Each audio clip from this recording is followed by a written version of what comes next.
Alô Rondônia, como é que estão vocês que nos acompanham todos os sábados aqui, 10h30 aqui na Record News, também lá na Sky, canal 358, também lá na Claro TV, canal 411.2, também lá na TV a cabo, canal 17, nos principais sites do estado que reproduzem o nosso programa. O principal deles, que nos apoia e está sempre com a gente, é o www.gentedeopinião.com.br. Também o site aqui da casa, www.sictv.com.br. Hoje eu vou conversar novamente com um personagem que eu tenho grande admiração pessoal. É um político que orgulha a gente. Eu vejo, quando alguém fala sobre ele e diz que votou nele, diz com orgulho. Bem-vindo, Ribamar Araújo. Muito obrigado, Sérgio. É um prazer estar aqui. Deputado, vamos começar com a sua participação na última eleição municipal. Qual é a avaliação que o senhor faz?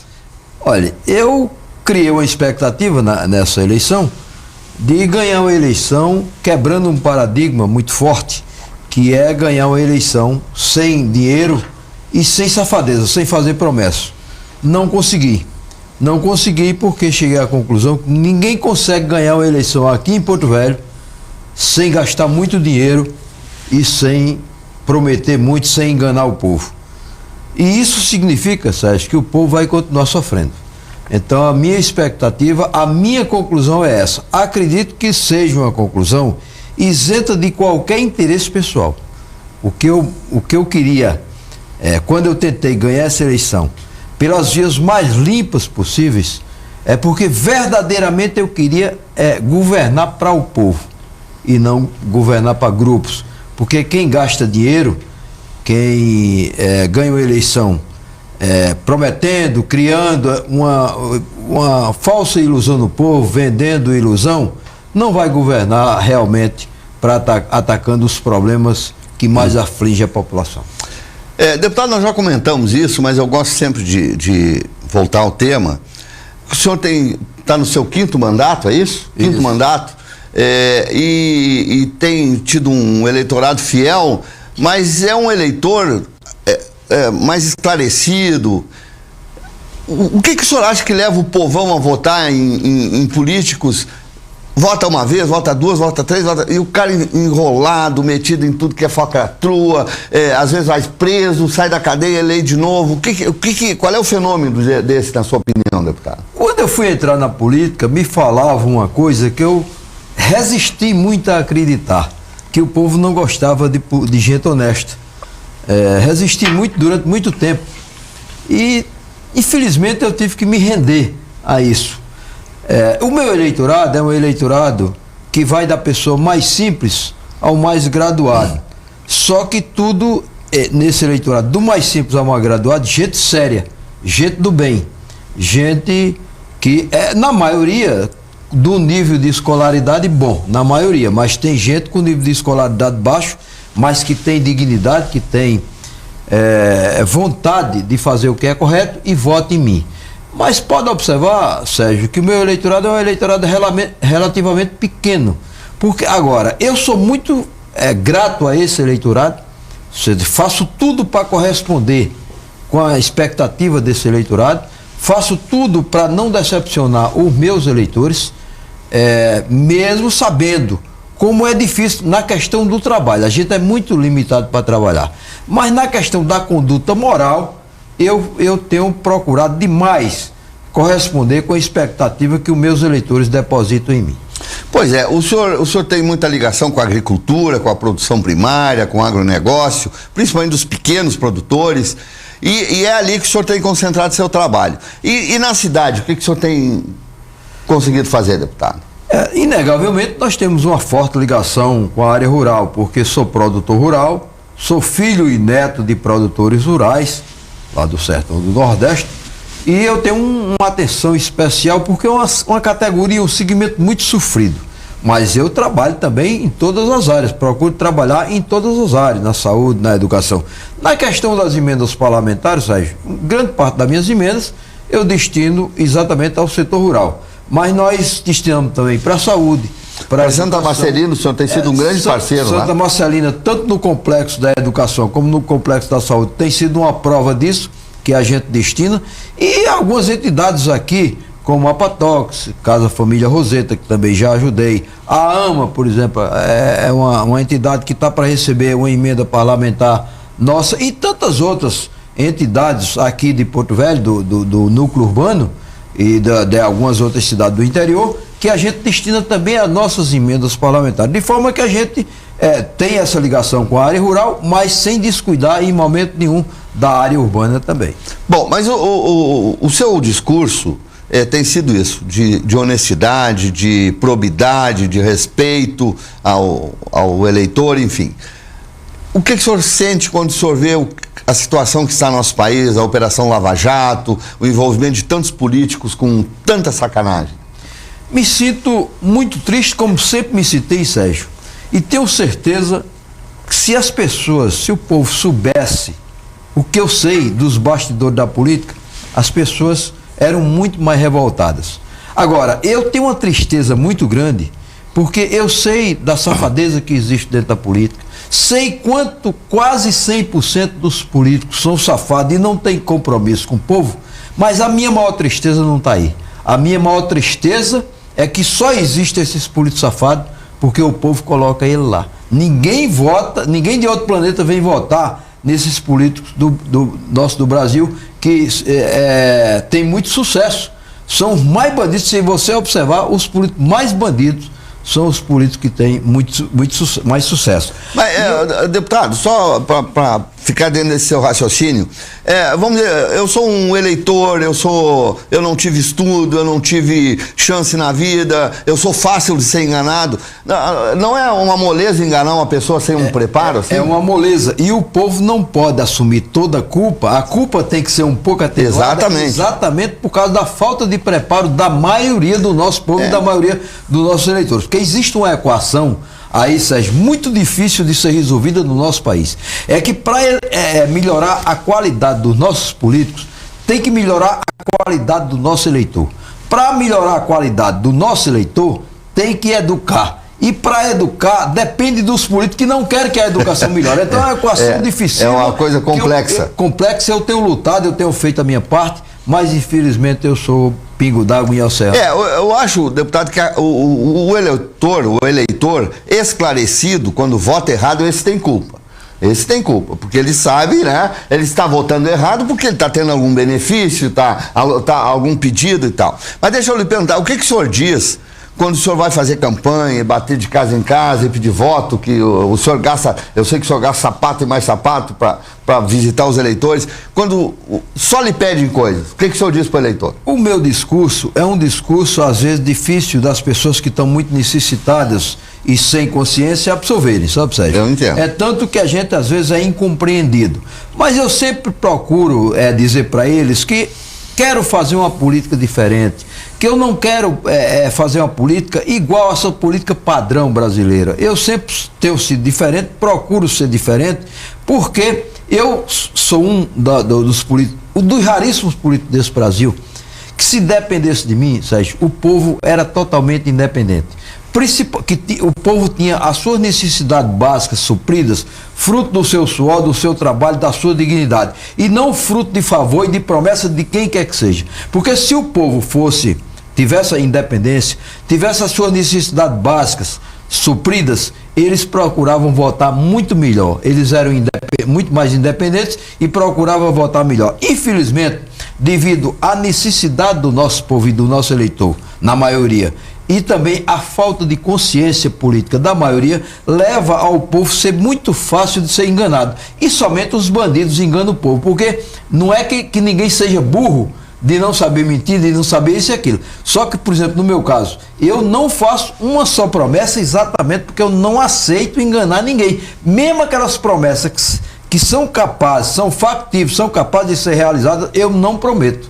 Você tá entendendo? Porque eu tenho tanto ódio de promessa, só que eu tenho ódio de promessa e não voto em quem promete. O povo diz, o povo na maioria, quando eu falo na maioria, diz que tem ódio de promessa, mas só vota em quem promete, em quem alimenta a ilusão dele. O senhor foi também na onda dos enganados pela ideia de que o PT seria a salvação do Brasil? Quando o senhor entrou no partido? Pensa assim, tinha muita esperança e o meu discurso casava muito na teoria, com o discurso do PT, só que na prática eles eram diferentes. E eu demorei um pouco a perceber que na prática eles eram diferentes. Precisei me aprofundar mais quando entrei no PT, principalmente naquela administração aqui do prefeito que passou aí, o Roberto Sobrinho. Dali eu comecei a me desiludir com o PT. Que a primeira coisa, e era a minha esperança, que eu achava que o PT fazia quando chegasse ao poder, era combater a corrupção. Foi exatamente o contrário, principalmente na administração do Roberto Sobrinho. Cidadão que não preciso mais comentar a respeito de tudo que ele fez, da decepção que ele causou a todos nós petistas, que fomos petistas, e a população de um modo geral, que esperava, a expectativa que eu tinha era de que o PT poderia ser tudo, até de ruim, menos corrupto. Foi exatamente o contrário. Então, eu tive uma grande decepção e uma grande desilusão que continua até hoje. Eu fico numa situação muito difícil, porque eu quero acreditar, continuar acreditando, mas acreditando como? Num país de tanto colabora com esse corrupto. O povo na maioria, quando eu falo é o povo na maioria, porque tem uma minoria que faz a coisa certa, que não dá chance a bandido, são pessoas esclarecidas, pessoas de dignidade, mas infelizmente uma grande parte, uma grande maioria vota errado e dá chance a eleição. Deputado, nos últimos mandatos na Assembleia, as coisas melhoraram muito, a Assembleia ficou muito melhor, mais transparente. Mas o senhor chegou a participar de mandatos que deu rolo, prisão de meio mundo e tal. Como é que o senhor ficou fora daquilo? Olha, Sérgio, fazendo o que eu sempre procurei fazer. Eu não entro em corrupção. Eu sou limitado para trabalhar porque o deputado, o legislador de um modo geral, o vereador, deputado federal, a gente é muito limitado para trabalhar. O legislador, o senador, inclusive. Quando a gente tem uma chancinha de trabalhar é quando você está no executivo, na prefeitura ou no governo, para trabalhar. Mas uma coisa eu posso garantir, é que eu não entro em safadeza, eu não negocio. Eu tenho ódio de corrupção, eu tenho ódio de safadeza. Por isso eu vivo muitas vezes muito constrangido com relação à política. Em muitos momentos já deu muita vontade de abandonar a política, sabe, Sérgio? Por causa dessa corrupção, que o povo, na maioria, colabora com ela. Mas quando eu penso em deixar, eu penso também que se eu deixar a política, na mesma hora vem para o meu lugar um bandido. Então me prende um pouco na política. E mesmo assim, com as limitações que eu tenho para trabalhar, mas pelo menos eu sou uma referência do bem.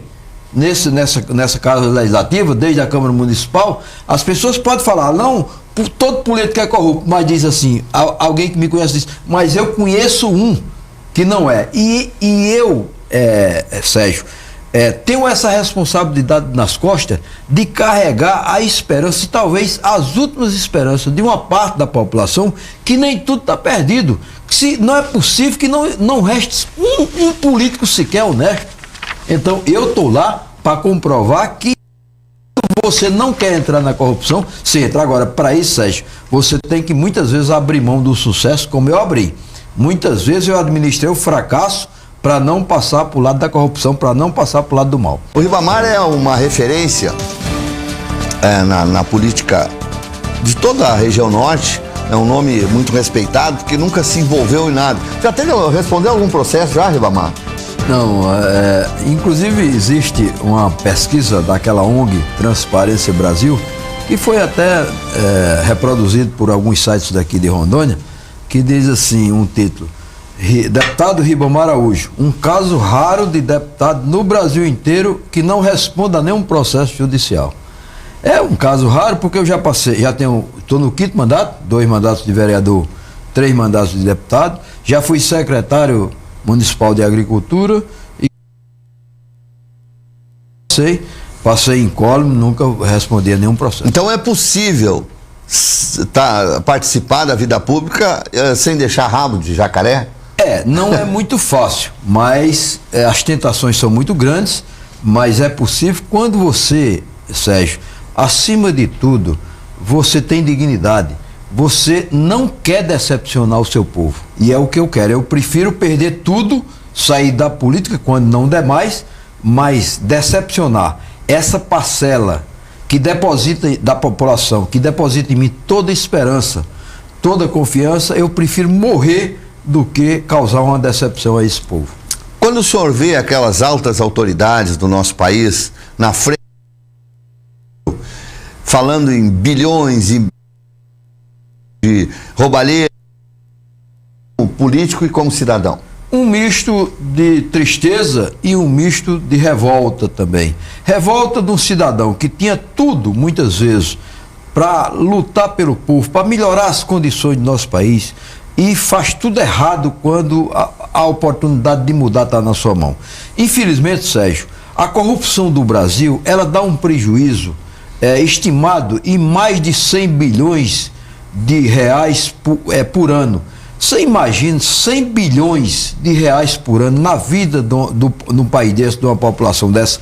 E o pior não é só o prejuízo que dá, Sérgio, é que além do prejuízo que dá, colocando o nosso povo num sofrimento muito grande, na saúde, na educação, na segurança, no transporte, na geração de emprego e renda, etc.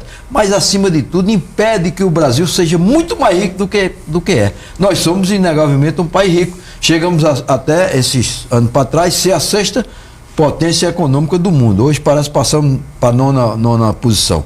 Mas nós poderíamos ser muito mais ricos se não fosse a corrupção. E a corrupção exatamente desses engravatados. Eu sei que a corrupção está entranhada na vida do nosso povo, é inerente ao nosso povo, mas infelizmente a corrupção maior, aquela que prejudica muito, está nos engravatados, mas são esses engravatados que muitas vezes o povo lhe dá chance de chegar ao lugar para depois matar o povo, mesmo de maneira às vezes um pouco vagarosa, mas matando, porque o desvio dessas pessoas, que são bilhões, ele vai matando devagarzinho a nossa população. Na saúde, na segurança, tudo que é lugar. Falta tudo para o nosso povo, que ele rouba esse direito do nosso povo. Bom, o senhor disputou uma eleição aqui, que foi uma eleição disputadíssima, vários candidatos, várias pessoas merecem todo o respeito, e foi eleito, no final de toda a disputa, o ex-promotor Hildo Chaves. O que o senhor espera dele? Eu apoiei o doutor Hildo no segundo turno, todo mundo sabe, mas apoiei, em primeiro lugar, porque eu conhecia a outra parte, eu não tinha outra opção. Segundo, porque eu tenho uma expectativa que ele seja um bom prefeito. Porque encontrar alguém pior do que foi, ou igual, pior do que foi o Mauro Nazif, é até difícil se encontrar. Então a minha expectativa é que ele seja melhor. E estou torcendo, pedindo a Deus que ele não só seja melhor, mas seja bem melhor. Porque se for melhor um pouquinho, que pode encantar o povo já acostumado com as administrações tão ruins, desastrosas. Desastrosa, qualquer coisa que se faça para melhorar, o povo está alegre e batendo palma. Mas a minha expectativa, a minha vontade, pedindo a Deus que ele seja bem melhor do que foi o Mauro Nazif. Esse começo assim midiático do prefeito, tão a 300 por hora e correndo para tudo que é lugar e estando em todos os cantos, o senhor acha que é um presságio positivo? Não, eu até tenho uma certa desconfiança. Eu não gosto dessa jogada de marketing. Esse negócio de dispensar salário, isso é jogada de marketing. Em primeiro lugar, que uma prefeitura que tem um orçamento de 1 bilhão e 500 milhões de reais, 20 mil a mais ou a menos, não vai fazer falta nenhuma. Além do mais, se fosse para dar um bom exemplo, ele não teria divulgado. Eu acreditava, sim, se ele tivesse dispensado o salário dele para dar um bom exemplo, ele não ter divulgado. Aí sim, eu acreditava que aí não era jogada de marketing. Mas isso é pura jogada de marketing, eu não gosto. Isso para mim me desanima um pouco. Essa e outras coisas que ele tem feito, isso me desanima, porque eu sou acostumado com essas frases de efeito, com essas atitudes de efeito, só para enganar o povo, e o nosso povo muito sofrido, muito carente, qualquer coisa o povo bate palma e se encanta, e isso me desanima, isso me tira um pouco a esperança. Mas eu espero que ele faça não só essa jogada de marketing, mas vá trabalhar efetivamente, vá cuidar agora. Veja só o seguinte, Sérgio, cuidar da cidade, melhorar a cidade. A minha expectativa era melhorar em todos os aspectos, não somente naquele aspecto de melhorar o visual da cidade, como muitos fazem e muitas vezes enganam o povo somente com isso, mas atacar os principais problemas que mais afligem a população: a saúde, a educação, a segurança não é competência do município, mas o município pode ajudar. Na questão de geração de emprego e renda, que um dos grandes problemas do nosso povo é o desemprego, o transporte coletivo, enfim, naquelas questões que mais faz o povo sofrer. O senhor representa na Assembleia, entre outras coisas, nós já comentamos isso, boa parte dos produtores rurais. O senhor conhece muito bem essa cidade, o senhor já foi secretário da Agricultura. O senhor pretende falar com o prefeito sobre isso, sugerir alguma coisa, já que o senhor conhece tão profundamente, passar um pouco de tudo que o senhor aprendeu nesse meio para ajudar a prefeitura? Se o prefeito me chamar e quiser ouvir a minha opinião, eu estou pronto para ajudar no que for possível. Agora, não vou lá dar opinião se ele não quiser ouvir a minha opinião, se ele não quiser me chamar. Esse dia para trás, numa reunião não marcada por mim, mas marcada pelo deputado federal Luiz Cláudio e pelo vereador Bengala, falei claramente para o prefeito: prefeito, na hora que você precisar de mim, estou à disposição. Agora, eu não dou opinião a quem não pede. Se quiser a minha opinião, achar que é uma opinião válida, quiser explorar a minha experiência, eu estou pronto para colaborar. Mas eu não sou de forçar a barra, não sou de ir lá. O que o senhor sugeriria, deputado? Ou melhor, se o senhor fosse o prefeito, que medida imediata o senhor tomaria para beneficiar nossos produtores? Olha, fica até difícil de dizer, porque o produtor voltou a estar tão abandonado. O produtor teve momentos muito bons, quando eu e a doutora Josélia passamos pela Secretaria Municipal de Agricultura. Num período de 5, 6 anos, nós fizemos uma grande revolução na área rural de Porto Velho, implantamos grandes projetos na área rural. Depois que a doutora Josélia saiu da secretaria, que colocaram determinadas pessoas que não têm compromisso e não entendem do riscado, voltou tudo ao que era, tudo à estaca zero. Então tem que começar tudo do zero. Mas uma das coisas que a gente tem que a prefeitura tem que fazer, e já estou desanimado desse ponto, é atacar a recuperação das estradas vicinais. Recentemente foi aprovado na Câmara uma medida que eu não adoto, que eu não aceitei, que foi de acabar com a Secretaria de Agricultura e colocar máquinas que tinha à disposição da Secretaria de Agricultura para a CEMOB recuperar as estradas vicinais. Muitas vezes a CEMOB não dá conta nem de fazer aqui dentro da cidade, no núcleo urbano da cidade. Você imagina na área rural. Isso me desanima muito. Quantos quilômetros de estradas vicinais nós temos aí? Eu acho que temos para mais de quase 5 mil quilômetros de estradas vicinais. Nossa! É muita estrada, porque se você for fazer de São Carlos até a Nova Califórnia, é muita estrada. Mas, Sérgio, em um período muito pequeno, eu passei 1 ano só na secretaria. Naquele tempo nós já recuperamos, sem a mínima condição, sem orçamento, sem nada, pegando uma administração, de uma mudança de uma administração para outra, nós fizemos naquele tempo 800 quilômetros de recuperação de estrada vicinal. Isso sem orçamento, sem quase nenhuma máquina. Doutora Josélia passou mais 4 anos lá, fez um grande trabalho, recuperamos quase todas as estradas, era só dali em diante dar aquela manutenção que não custa caro. Aí deixaram as estradas se acabarem novamente e hoje tem que fazer praticamente toda a recuperação novamente. Ribamar, qual é o seu futuro? Olha, meu amigo, eu estou caminhando para tentar a reeleição de deputado estadual. A gente tem procurado fazer tudo que está ao meu alcance, mas acima de tudo, dar um bom exemplo para esses que pretendem ingressar na política, sabe, Sérgio? E eu acredito que eu seja uma referência nessa Casa de Lei como deputado, no meio de tanto lamaçal, de tanta bandidagem, ter alguém que não se deixa levar por essa bandidagem, não aceita as propostas tentadoras para ser corrupto, eu acho que já não deixa de, só isso por si só, já ser muito bom para o povo. Então, a nossa tendência é disputar a reeleição para deputado. Muito bem. Ribamar Araújo, deputado, um político em 5º mandato, sem nenhum processo, essa raridade da política brasileira. Eu tenho sempre o prazer de conversar com o Ribamar, primeiro por causa dessa curiosidade. Ele é uma exceção num contexto que nós estamos sofrendo muito. Tomara que a partir de agora ele se torne mais um só honesto no contexto da política. E também, quando eu entrevisto o Ribamar, eu presto uma homenagem às pessoas que acreditam que o nosso país ainda tem cura via voto consciente. Ribamar Araújo, muito obrigado pela sua presença, foi um prazer conversar. Muito obrigado, Sérgio, o prazer é nosso, estou sempre à inteira disposição.